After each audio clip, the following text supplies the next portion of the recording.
Hey everybody, I'm Jamie Poisson, and I've got Peter Armstrong, CBC's senior business reporter, back with me today. We just spoke last week when the US and Canada were approaching the first trade deadline on Tuesday night, which already feels like a complete lifetime ago for us both. I wanted to check in with him again in the fallout of these trade talks as we get a better sense of what moving forward without a deal will mean for Canadian consumers and the economy, and with new threats from President Donald Trump to increase tariffs on key sectors come January. We'll also discuss what Prime Minister Mark Carney's promised dollar-for-dollar retaliatory tariffs could look like. So, Peter, welcome back. Thanks for making the time. Always glad to be here, Jamie.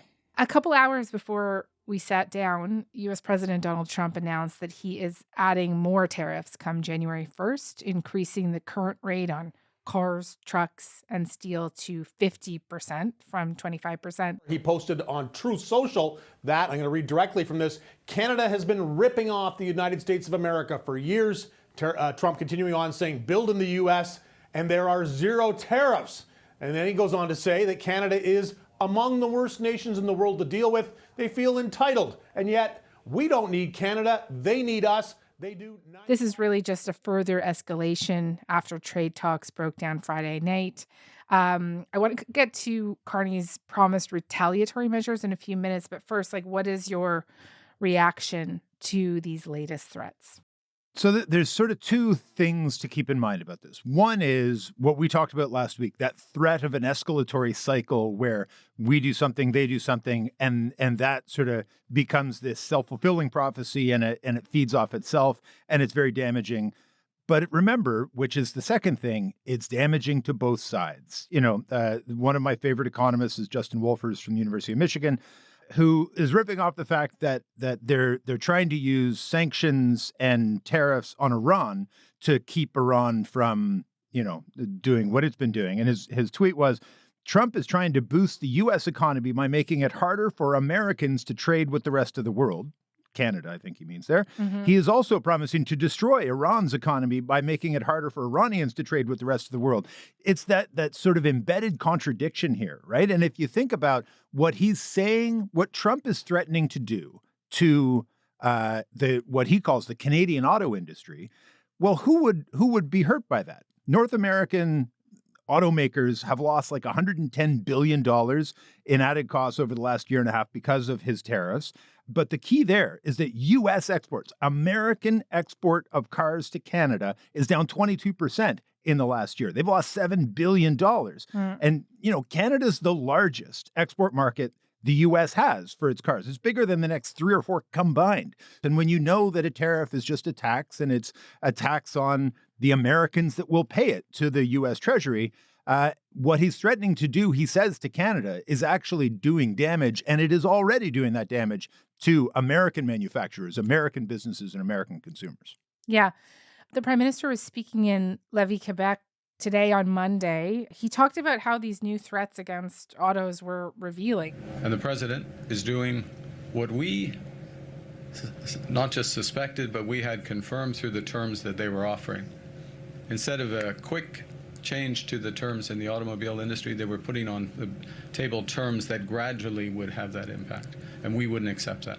So it's very revealing. Instead of, he said, a quick or small change to the auto industry, they were increasingly putting on terms that would gradually have had the impact of this new 50% tariff threat, right? And Jamie, they have told us repeatedly that is the American side, that is what they want to do. Howard Lutnick was in Toronto at a summit, I think back in October, where it was Chatham House rules. So he wasn't to be quoted directly. But as soon as he said this, it was flooded out to Canadian media that he was dismissing any prospect of a comprehensive auto deal. And his line was that the U.S. could continue buying car parts from Canada, but that's about it. He did not foresee a world in which the Canadian manufacturing of vehicles was still a thing. And that has now been borne out, at least by the Canadian version of the events that led up to the dissolution of talks on the weekend.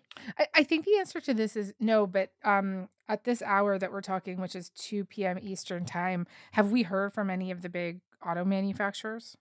No, we haven't. And I don't imagine that we will, if only because they have so much embedded in this process. And the big three, when you talk about the American auto manufacturers, Ford and Stellantis, and, they have no interest in getting involved in the public conversation because, frankly, they're kind of working both sides of this. And they know the damage that's being done in Canada is damage to them. Like, it doesn't matter to Ford that some of the damage is in Canada and some of the damage is in the United States. And so we know that they're lobbying the U.S. side. We know they're lobbying the Canadian side and trying to get the best deal for Ford. But, they also know that a 22% drop in automobile exports to Canada is a problem for their own bottom line. Do you have any thoughts on why Trump announced that these new tariffs would be implemented come January 2027? Like, why wait that long? Is it because there's a hope that we can get off this kind of runaway train? The manufacturers alone of the big automakers employ something like 950,000 U.S. workers.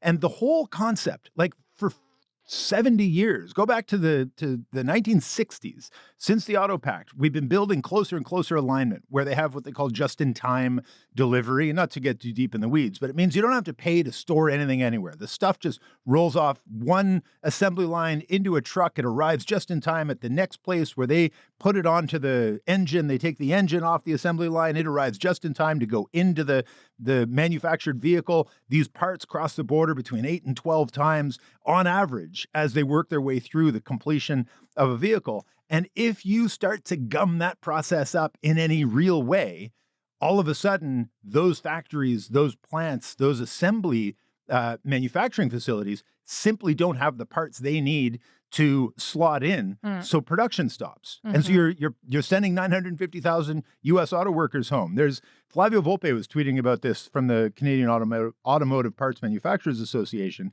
$29 billion worth of U.S. auto parts go into Canadian assembly every year. That goes down too. The damage, we say this repeatedly, and it sounds like something of a mantra that we say to one another in Canada that just doesn't seem to resonate in the United States, but tariffs damage everybody. And the impact they have, like you look back to Liberation Day or whatever it was called last year, the reason that didn't cause a global catastrophe was because most of that was pulled back and all the exemptions started to kick in. The difference with these 338 tariffs that kicked in Canada over the weekend is for the first time that real barrier, that the protection that was provided by CUSMA, USMCA CUSMA, what we call it here, that has been broken. And that's going to be a problem. If the broader agreement no longer offers protection, then what are we talking about? Yeah. Why are we even in that deal?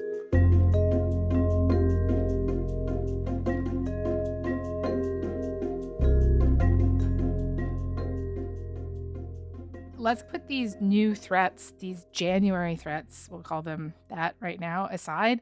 And I just want to focus with you on what we're dealing with in the moment, which is the 338 tariffs. As of Saturday, 50% tariffs are in place on hundreds of Canadian products worth more than $28 billion, from plywood to cement to wine to hockey sticks. And they might be here for a while. I'll just note that there's reporting that the Prime Minister is not trying to restart talks at the moment. There are plans to prepare for this to play out until the end of Trump's term in 2 years. And how are you expecting to see this impact businesses in the coming days, weeks, and beyond? So let's start at sort of 50,000 feet and zoom in. And if I may, I'll start by quoting the Wall Street Journal, not exactly a lefty organization, that has called this the dumbest trade war in history. It said that trade war, it got dumber this weekend as Mr. Trump escalated with another round of border taxes on Canadian imports, a mere 10 weeks before midterm elections. Mr. Trump's latest round of border taxes will hit an array of consumer goods. You mentioned a lot of those. Republicans, it goes on to say, are already getting pounded on the campaign trail over his tariffs and inflation. And here's my favorite quote of the day. One reason for Mr. Trump's frigid approval rating is that voters believe Mr. Trump is waging blunderbuss wars without a strategy, and on trade, they're right. So that's the Wall Street Journal. That's what they're saying. And that is very true. Now, you can zoom in to each of these individual industries. And we've been speaking here at CBC News. My colleagues, Jeff Lagerquist and Abby Hughes, have been talking to these companies day in and day out leading up to this deadline. And they saw their business start to dry up 10 days ago, as Americans knew they were going to get faced with at least the uncertainty of potentially getting hit with tariffs. And you remember from the first tranche of tariffs, there's a lot of confusion when these things kick in about how is it going to get paid, what it's applied to, stuff gets wrongly applied, stuff doesn't get applied, and then they backdate it and say, no, you have to pay for this. So the fear of tariffs is in a lot of ways even worse than the tariffs themselves. Right. And that led to all of those companies, or a lot of those companies, just seeing those orders from the U.S. dry up. We talked to, small and medium-sized businesses that are way more hit in this round than the bigger industries were more targeted in the first round. So the small and medium-sized businesses that don't have trade lawyers and don't have industry associations, just putting up on their website saying, look, we can't sell to the United States right now because we don't know how to manage it. And so that is going to have a profound impact. That said, there is Barry Appleton, a great trade lawyer who writes an amazing Substack that I read every day.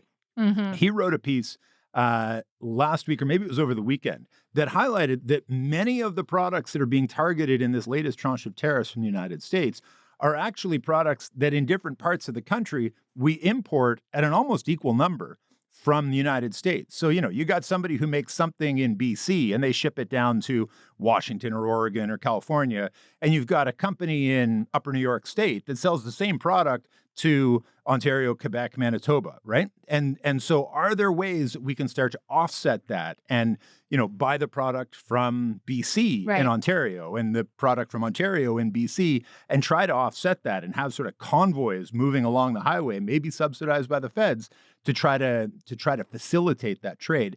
But make no mistake, it's going to hurt. It's going to cause very real pain. Much like the first tariffs, were really only super painful in the specific towns that the industries were hit in. I think of Windsor, Ontario, and Sault Ste. Marie, and these towns that were hit so inordinately hard. The same thing applies here. They're not evenly spread out. They're not equally applied. Where they hurt a lot. But remember, on the other side, the booze bans, the tourism bans, those aren't equally applied either. And they're being felt particularly in certain areas and certain regions of the United States. Yeah, maybe worth pointing out here, like I know the Royal Bank, for example, says that the size of these new tariffs are not large enough to kind of derail our economic growth, that they'll hit 5% of Canadian exports to the U.S. But economist Trevor Tombe also argues that those aggregate numbers hide a lot, right? And his estimate is that this could affect 90,000 jobs, quite a lot.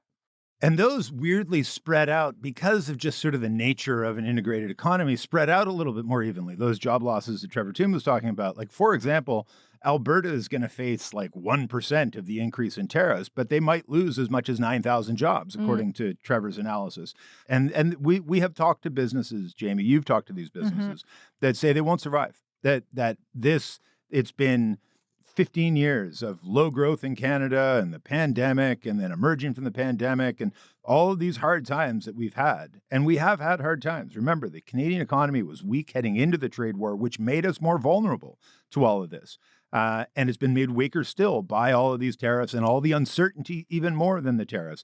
So those businesses that have just weathered storm after storm and fight after fight, if these stay on for very long, they say simply, I don't know how I'll be able to survive, what I'll be able to do in terms of making payroll. And they're very worried about it. And their employees are worried about it, which means those towns are worried about it. Well, the lunch place that supports Exactly. the manufacturing plant, auto manufacturing That's just plant, it. right? You can see how these really start to go down the line.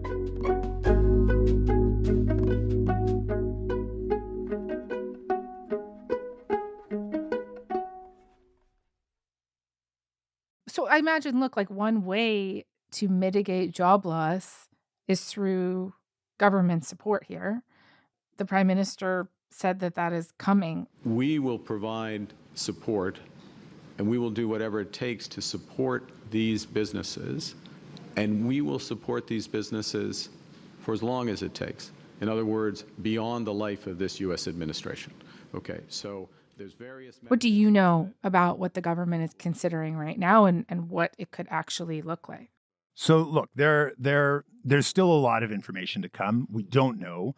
We know, as I say, that a lot of these businesses affected in this latest tranche are smaller, medium-sized businesses that are more vulnerable, that don't have the sort of institutional supports that the big industrial players do. And so that's going to require a little bit more of a defter hand, because it's easier to just sort of help an industry than it is to help a bunch of small players. And so that will require help. The EI program is going to have to be revamped, right? If we're talking about losing 90,000 jobs as a result of this, you're back to having conversations more akin to what we were talking about during COVID than you are during a normal economic downturn. And we don't have those answers. We don't know what the reciprocal response will be. They say dollar for dollar. It's important to note that that doesn't mean product for product. We went through this with Chrystia Freeland in the first Trump term of trying to get a better sense of where the leverage can be applied. And again, regionally, politically, product-wise, you want to be able to do as much damage to their economy and not drive up inflation or make Canadians pay for more. It's a super tricky needle to thread. And tariffs will raise money, but that money can be used to help some of these industries. But look, a tariff is a tax. It's me and you and the Canadian businesses that will pay for those taxes, pay for those tariffs, and that's where they're getting the money to help. So it's really, and Mark Carney does not strike me as somebody who's a particularly big fan of the reciprocal tariffs. He eliminated a lot of them after he came to office, not just to as a give to the United States, but as a give to the Canadian economy and the people who voted him in, to say, you guys shouldn't be suffering for our trade war, and remove them. There's a political calculus that I'm not in a really great place to try to explain, but you can sense it, Jamie. Everywhere you go, there are people saying, we got to do something. So I understand the political calculus, but economists often talk about, tariffs are like putting rocks in your harbor. It makes it harder for ships to come in and come out, and it's a lousy thing to have to deal with. And just because your enemy or your neighbor, or whoever you're fighting with, puts rocks in their harbor, doesn't mean you have to put rocks in your harbor. A lot of people, a lot of economists will say the best response is to do nothing at all. Let these tariffs and the threat of these tariffs weigh on the American economy, and let Canada try to grow its way through this tough period. But as I say, there's a political calculation there that is harder than I'm admitting because I don't have to sort of factor in the politics of it all. Right. I mean, just on that point, are there any efforts being made to try and avoid at least some of the damage that happened last time when we did retaliatory tariffs? Like, are there other ways to do it that are less damaging? Yeah. Well, so like last time they targeted Florida orange juice, and they went after Kentucky bourbon and California wines. We've already done the wines and the bourbon because of the booze bans, but they'll try to pick specific products that we buy from the United States that we could easily source from somewhere else, and not we could get a shipping container to Europe and bring stuff over, stuff that's already on the shelf that you can just go along and look at and say, well, that's the American product that has a 20% or a 10% or a 50% tariff on it. So it's more expensive. I'm going to buy the Mexican or the Peruvian or the European or the Canadian product, and trying to come up with the basket of goods that can match dollar for dollar. It's going to be hard, but it is doable. But like I say, it is incredibly delicate, and it's a very, very tricky balance to strike. And then look, Peter, you were alluding to this earlier in our conversation, but like there is just this other more intangible effect of all of this, and that is that this chaos, this uncertainty is bad for business. Research from the Bank of Montreal is raising concern about investment in Canada. It says business investment had been climbing to its highest level in a decade, but that this breakdown in trade talks could reverse that momentum, right? For sure. The amazing Randall Bartlett from Desjardins had very similar research that, like, the tariffs are bad. The tariffs are terrible. The uncertainty that accompanies the tariffs is actually way worse. And it means, like, if you were a company in Canada, you're running Jamie Inc., and you business has been okay. You've done all right. You're not necessarily targeted by the tariffs, but you see the economy slowing. But business has been good. It's been picking up. And if you could, you'd really like to go out and buy a couple of new trucks or add a new building to your warehouse or hire a couple of new employees to help you get more productive. Is now the time you're going to put out that capital expense to hire them, to build them, to purchase that equipment? No. And why? Because you have no idea what the next 6 months or year or 2 years left of Donald Trump's term. So you're going to slow down on that. And if you slow down on capital investment, then business investment across the country slows in scale. And that means there's less hiring. And so, you get into that low hire, low fire situation that we've been in. That sort of gets exacerbated because all of a sudden people are saying, well, we got to let a shift go, and we're certainly not going to hire the people that retired or moved on or did other work.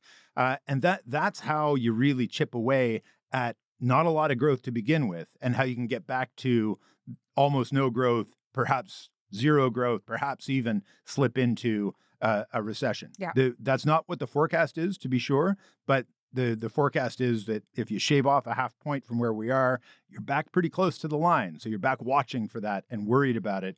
And the implication that comes with that, consumers react to that. They say, oh, I need a new winter coat this year. But man, the economy is lousy and everybody's talking about maybe there's going to be a recession. I'll just get the buttons on last year's coat patched and move on. And if you scale that out across an economy, it has a very real impact.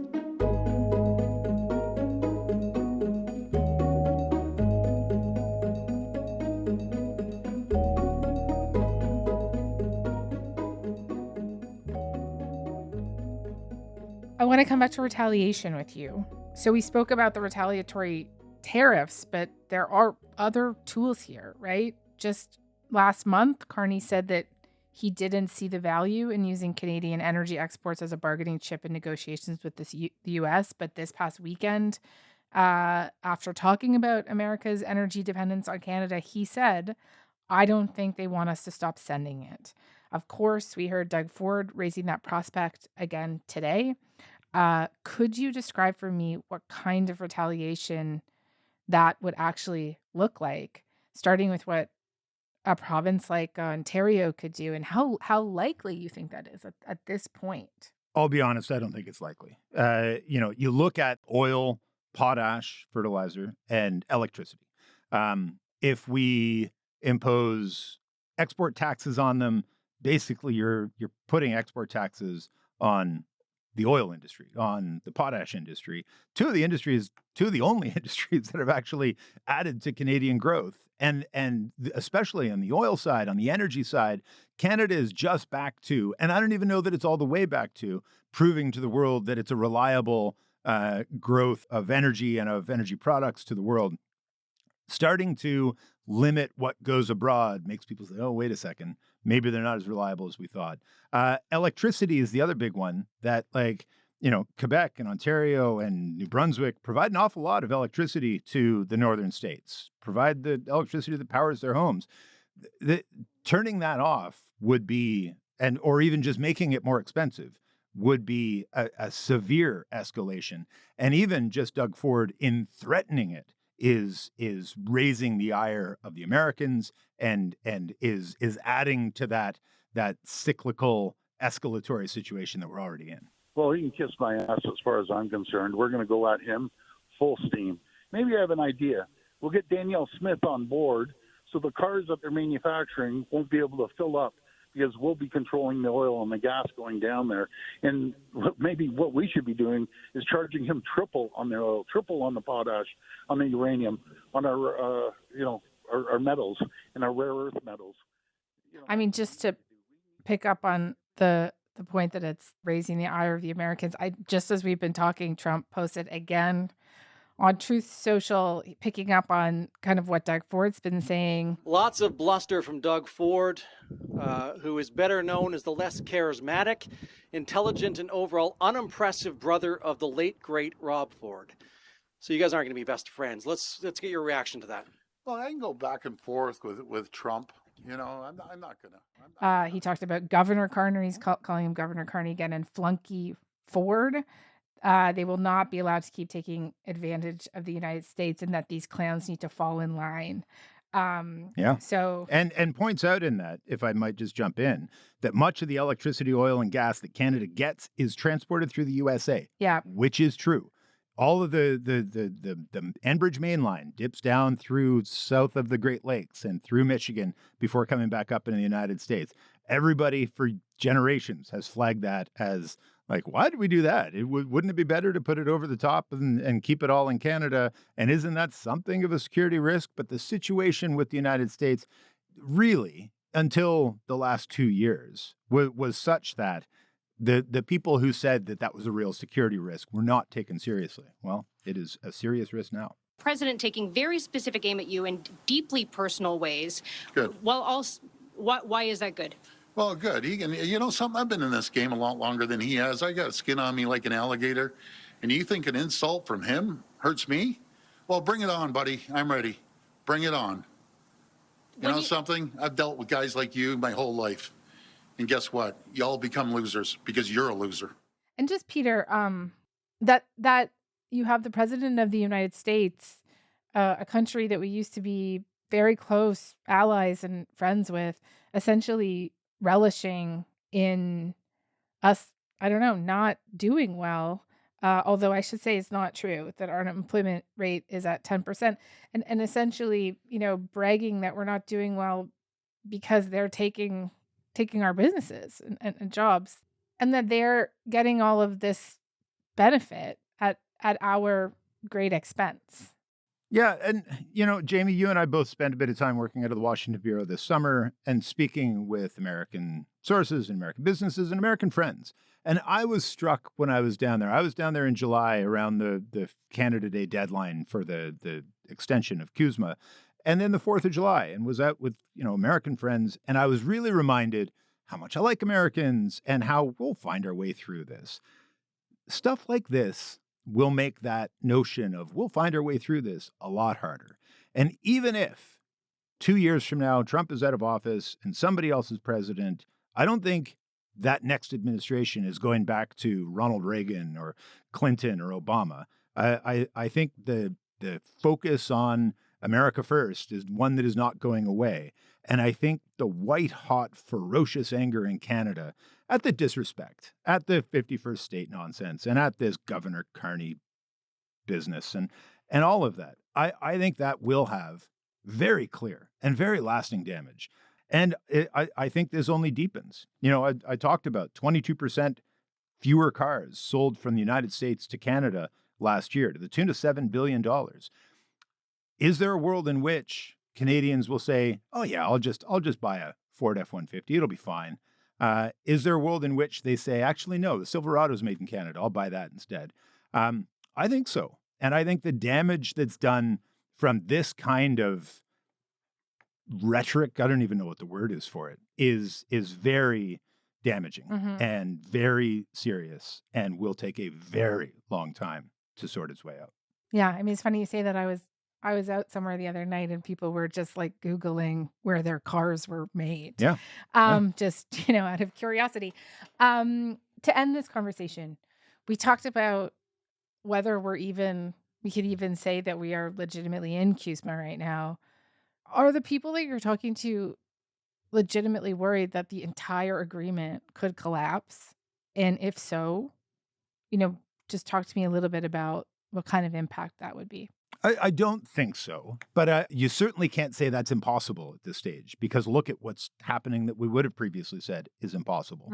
And undoing CUSMA would not just be bad for Canada, though it would be very bad for the United States. The Canadian American Business Association put out a report last week that found they'd lose 215,000 jobs by even just sort of undoing CUSMA or USMCA, let alone having it completely collapse.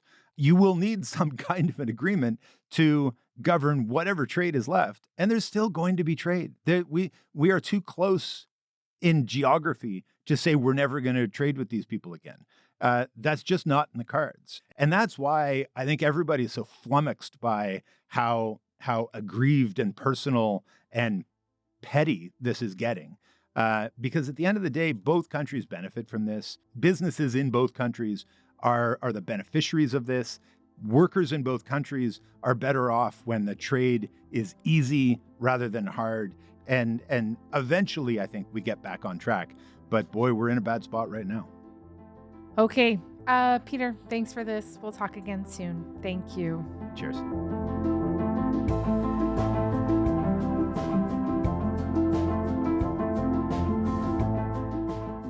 All right, that is all for today. I'm Jamie Poisson. Thanks so much for listening. Talk to you tomorrow.